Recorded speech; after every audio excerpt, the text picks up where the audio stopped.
how to empower woman. Kita speak karena perempuan itu masing-masing perempuan itu punya cerita. Masing-masing perempuan itu berperan aktif dalam berbagai sektor, pemerintahan, politik, swasta, sampai dengan hiburan. Peran perempuan ini bagaimana sebagai tiang negara juga mendukung juga untuk beberapa aspek. Jadi kita berusaha untuk membangun ekosistem yang inklusif. Inklusif itu artinya menginklus bahwa kita tidak meninggalkan apapun. Kita selalu merangkul dari latar belakang yang berbeda, dari etnis yang berbeda, dari minoriti, baik disabilitas, bahkan perempuan. Kita tahu bahwa perempuan itu susah dalam arti apabila tidak memiliki support system yang saling mendukungnya. Dari acara ini adalah acara yang diinisiasi oleh Sekretariat Kabinet melalui Staf Khusus Presiden. Ini kami merangkul kepada perempuan-perempuan bahwa kita tidak sendirian. Negara masih membutuhkan sosok perempuan untuk bisa mewujudkan Indonesia emas tahun 2045. Mungkin bisa ditambah dengan Mbak Sarah sebagai salah satu narasumber kita dan Pak Ayas.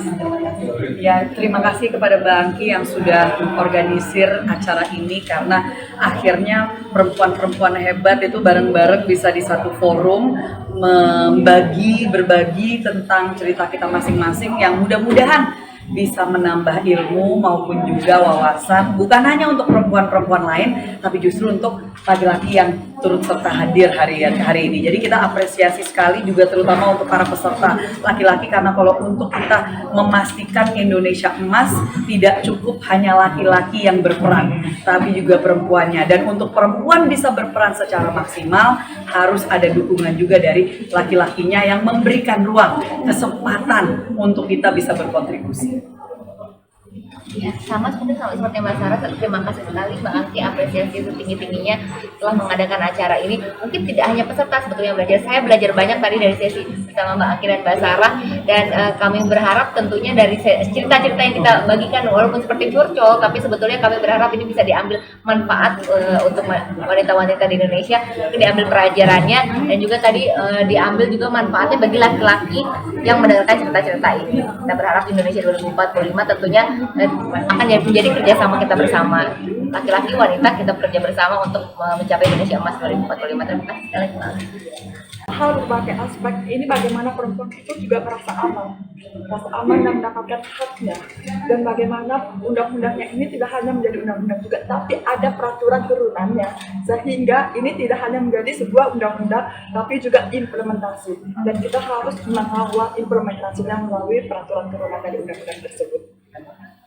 Secara teknis ini akan mengawal berkomunikasi dengan berbagai sektor pemerintah teknis terkait. Nah, kita duduk bareng bersama-sama bahwa ini bukan kerjasama satu kementerian saja, tapi berbagai kementerian. Perempuan ini kan banyak berbagai aspek sektornya kan, tidak harus sebagai bidang perempuan saja, tapi masih banyak berbagai kementerian teknis dan badan dan lembaga teknis lainnya. Mengawalnya adalah bagaimana sebagai satu dari semua ini kita duduk bersama berkomunikasi, memastikan bahwa pemerintah tidak lupa akan bahwa implementasi ini harus menyesuaikan dengan peraturan teknis dari undang-undang tersebut. Oke, dan tanda tangan presiden. Ya, untuk tanda tangan presiden ya, karena dari peraturan ini itu kan ada prosesnya. Prosesnya ini adalah dari kementerian terkait sehingga sampai ke presiden. Menjadi peraturan.